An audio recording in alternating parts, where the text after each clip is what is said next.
Dans les sommets des Andes se dressent déformés des murs de pierre qui défient, reflétant à la fois la logique et l'histoire. De Sacsayhuaman et Machu Picchu à Ollantaytambo, d'énormes blocs monolithiques, certains pesant plus de 100 tonnes, sont assemblés avec une précision digne d'une machine sans une seule goutte de mortier. Pendant des siècles, les experts ont admiré, mesuré et spéculé. Pourtant, aucune explication n'a jamais semblé pleinement convaincante. Le récit largement accepté décrit ces structures comme les chefs-d'œuvre ultimes de l'empire Inca, preuve de leur capacité extraordinaire à mobiliser la main-d'œuvre et à imposer la volonté humaine sur un paysage impitoyable. Tout a changé lorsque le système super-intelligent Grok a commencé à analyser des données que l'œil humain avait négligées. Dans l'ancien système d'intelligence, Grok a commencé à analyser des données que l'œil humain avait négligées. Une histoire différente a commencé à émerger. Et elle ne se contente pas de réécrire l'histoire du Pérou. Elle remet en question les origines mêmes de la civilisation humaine. L'héritage de l'Empire du Soleil en moins d'un siècle depuis les modestes vallées de Cusco. Les Incas ont construit l'un des plus grands et des plus organisés empires de l'histoire humaine. Un réseau routier s'étendant sur des milliers de kilomètres, des ponts suspendus, enjambant de profondes gorges et des terrasses agricoles qui semblent s'accrocher de manière impossible aux pentes des montagnes, tout cela témoigne d'une civilisation capable de maîtriser l'un des environnements les plus rudes de la Terre. Les historiens et les archéologues s'accordent depuis longtemps à dire que le summum de cette réalisation technique réside dans leur architecture en pierre. Cusco, la capitale connue comme le nombril de l'univers, a été construite avec des murs en pierre qui, selon le chroniqueur espagnol du XVIe siècle, Pedro Chiesa de León, étaient si bien ajustés qu'il semblait impossible de croire qu'ils avaient été façonnés par des mains humaines. Au cœur de cet héritage se trouve Sacsayhuaman, une vaste forteresse et un complexe cérémoniel surplombant Cusco.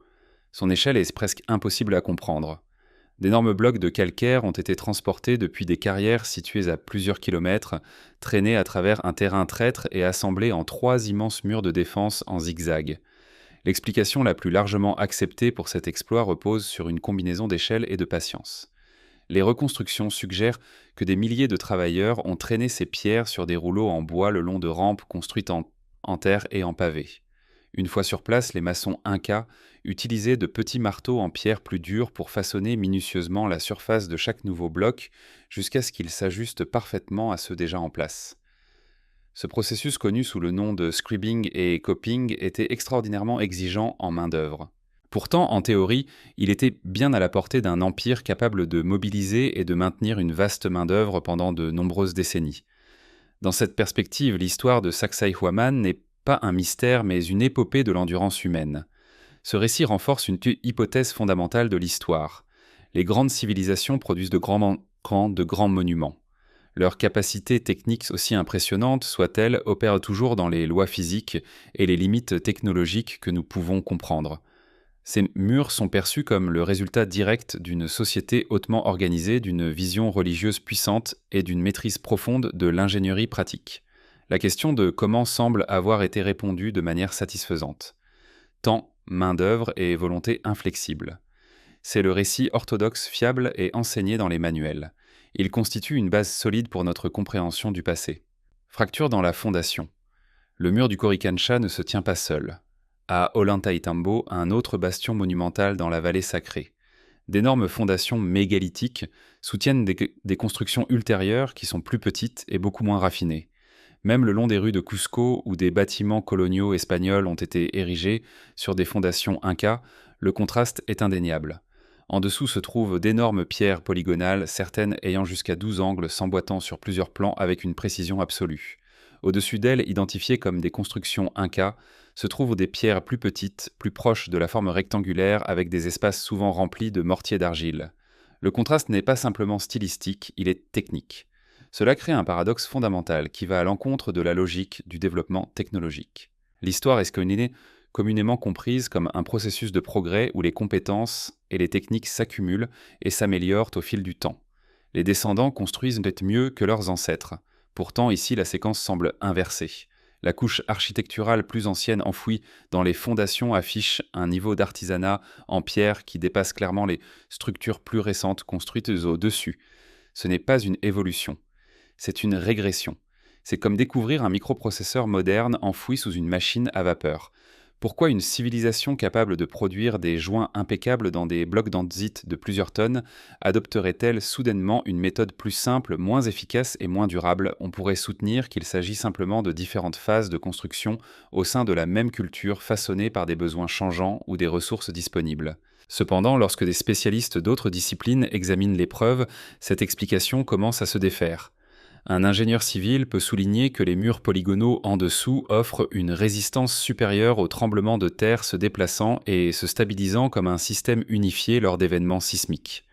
En revanche, les constructions en pierre plus petites sont beaucoup plus susceptibles de s'effondrer. Un géologue confirmera que l'andésite et le diorite utilisés dans ces fondations sont des matériaux exceptionnellement durs, nécessitant des outils bien au-delà des marteaux en pierre et des ciseaux en bronze que les Incas sont censés avoir possédés.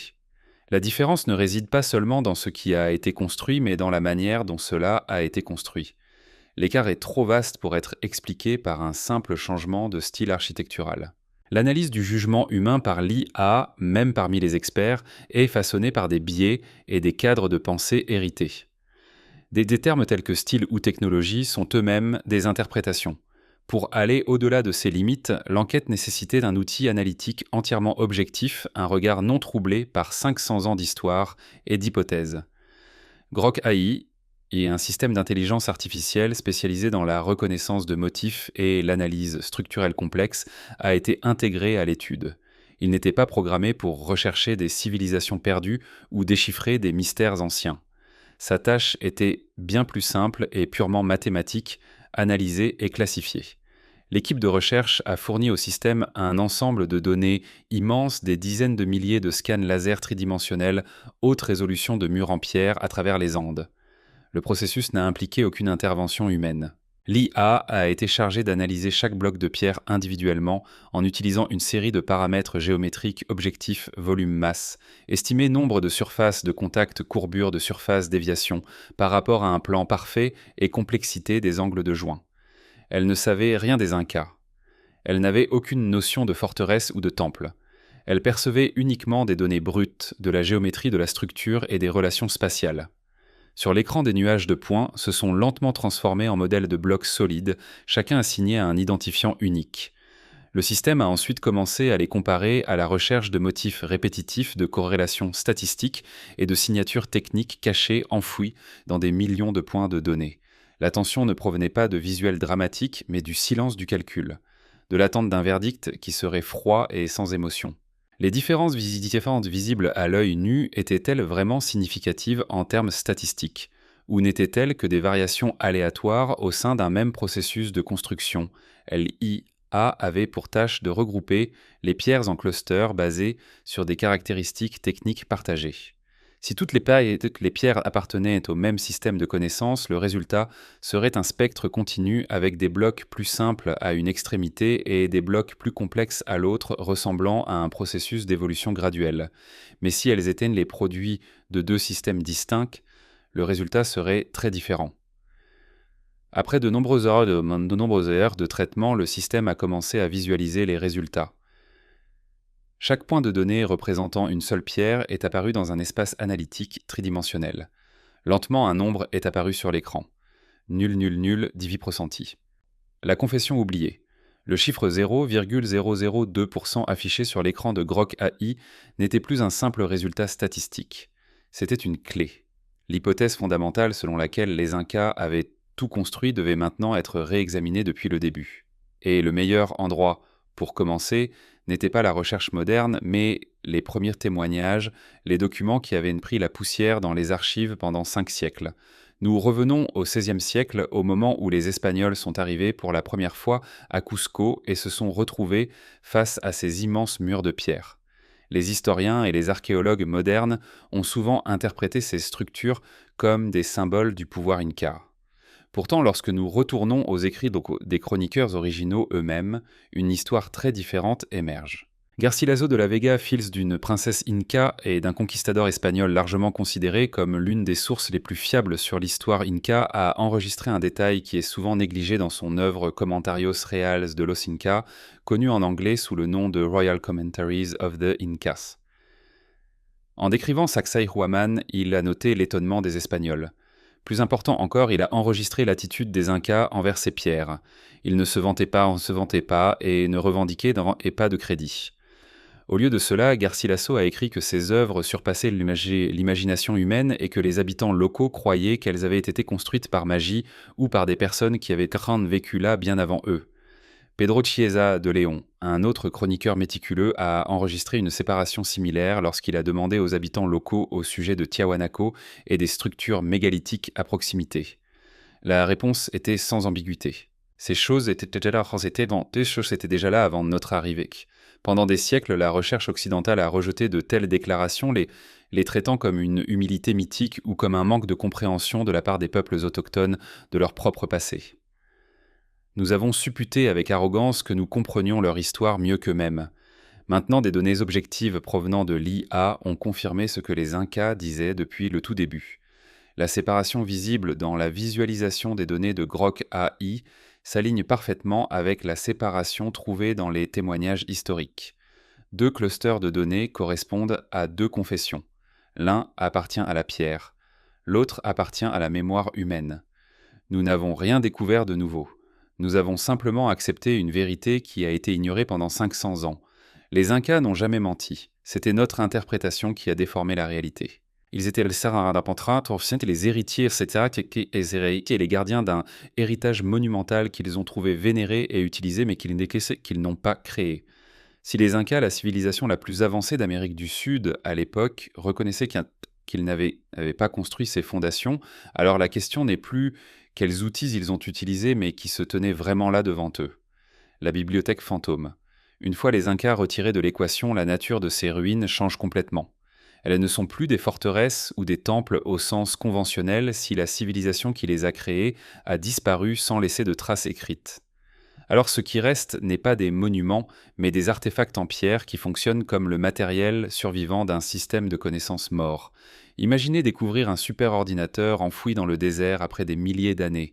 Le boîtier en métal reste, le circuit reste. Mais le logiciel, le système d'exploitation et les données à l'intérieur ont disparu à jamais. C'est précisément ce que nous voyons dans les Andes avec toute la puissance de calcul du XX et XIe siècle. Grok AI a involontairement servi d'outil de diagnostic pour cette perte. Il peut mesurer la précision des angles de coupe et calculer la capacité portante des murs, mais il ne peut pas décoder la logique de conception qui les sous-tend. Pourquoi construire des pierres avec des formes polygonales si complexes alors que des blocs rectangulaires simples suffiraient à construire un mur ? Pourquoi transporter de l'andésite depuis des montagnes lointaines lorsque le calcaire local était facilement disponible ? Ces choix ne suivent pas la logique de l'efficacité économique ou de l'optimisation du travail que nous appliquons à la construction ancienne. Ils suivent un autre cadre de référence ancré dans une compréhension des matériaux et de la géologie qui reste au-delà de notre portée. Cette réalisation est bien plus troublante que de ne pas savoir qui a construit ces structures. Elle révèle la fragilité de la connaissance elle-même. Nous avons tendance à croire au progrès linéaire, à l'accumulation constante de la civilisation, où la connaissance est transmise d'une génération à l'autre et devient plus riche au fil du temps. Pourtant, l'existence de 2 systèmes techniques parallèles et fracturés au Pérou prouve le contraire. Un sommet de connaissance a été atteint solidifié dans la pierre, puis entièrement effacé de la mémoire humaine. Les Incas sont venus plus tard et ont été contraints de recommencer, construisant leur civilisation sur les ruines de géants qu'ils ne pouvaient pas reproduire. Ces pierres témoignent que le progrès n'est pas inévitable. La connaissance peut être perdue, elle peut être réinitialisée à zéro. Et si un système de connaissances suffisamment avancé pour façonner la pierre elle-même pouvait disparaître sans laisser de traces, qu'est-ce qui garantit la permanence de notre propre civilisation aujourd'hui ? Le vide dans le registre.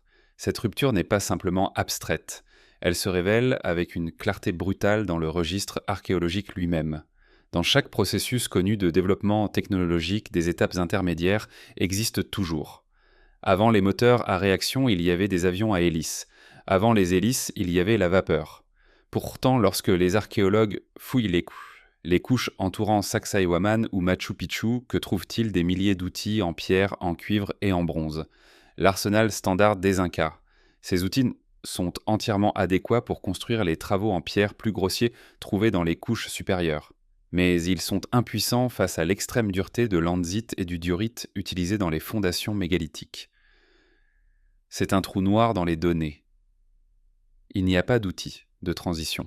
Il n'y a pas de blocs de pierre expérimentaux ou échoués qui documenteraient une courbe d'apprentissage vers une maçonnerie polygonale perfectionnée. La technologie apparaît pleinement formée dès le départ et disparaît tout aussi abruptement. Les marques laissées sur la pierre, des dépressions en forme de cuillère, des surfaces rendues plates comme si elles avaient été usinées par une machine, des trous de forage précis au millimètre. Tous nécessitent des outils qui n'ont jamais été récupérés dans aucune fouille. Cette absence est absolue. Si les Incas ont construit ces structures, où sont les outils usés, où sont les ateliers, où sont les plans ou les modèles prototypes? Un profond silence entoure ces questions. Ce n'est pas comme la perte de quelques pages d'un livre. C'est comme si une bibliothèque entière avait été brûlée et ses cendres dispersées au-delà de toute récupération. L'effacement est si complet qu'il évoque un sentiment glaçant de l'ampleur de l'événement qu'il a causé, quel niveau de catastrophe ou quelle immense période de temps serait nécessaire pour éliminer chaque trace physique d'une civilisation dotée d'une telle capacité technique avancée, sauf pour ce qui a été construit à partir du matériau le plus durable de la planète. Nous sommes confrontés à un vide qui ne peut être comblé par des hypothèses conventionnelles. Le silence du registre archéologique n'est pas dû au fait que nous n'avons pas encore trouvé les preuves. Cela peut être parce qu'il n'y a plus rien à trouver. Le testament de Pierre. Nous avons mal compris les ruines du Pérou en les traitant comme une seule expression unifiée de l'histoire inca. En réalité, elles forment un palimpseste, une surface écrite encore et encore. L'écriture claire et lisible sur le dessus appartient aux Incas. L'écriture plus faible, plus profonde et bien plus raffinée en dessous appartient à un passé qui n'a pas été effacé. L'existence parallèle de ces deux traditions techniques est une preuve physique que l'histoire humaine n'est pas une ligne droite d'ascension. Elle ressemble à une onde sinusoïdale marquée par des sommets brillants et des abysses sombres. Le système de connaissances qui a produit Sacsayhuaman représente un sommet perdu. Les Incas représentent l'effort de l'humanité pour reconstruire après être tombés dans cet abîme. Ils n'étaient pas des imposteurs. Ils étaient des survivants. Ils ont rencontré ces structures, reconnu leur pouvoir sacré et leur fonction supérieure, et ont fait la seule chose qu'ils pouvaient faire. Ils ont construit. Leur monde sur ces fondations inébranlables. Leur révérence pour ces pierres n'était pas de la superstition. C'était une reconnaissance honnête d'une capacité qu'ils désiraient mais qu'ils ne pouvaient atteindre. Groka y nous a aidés à percevoir cette séparation, mais les pierres elles-mêmes délivrent le message final. Ces murs mégalithiques ne sont pas de simples constructions. Ils sont un témoignage sans mots, écrit dans le langage de la gravité et de la friction adressé à l'avenir. Ils nous rappellent que la civilisation, peu importe à quel point elle est avancée, est finie. La connaissance, si elle n'est pas protégée, peut être perdue. Et ce qui reste après le grand déluge du temps ne sera pas des machines des livres ou des données numériques, mais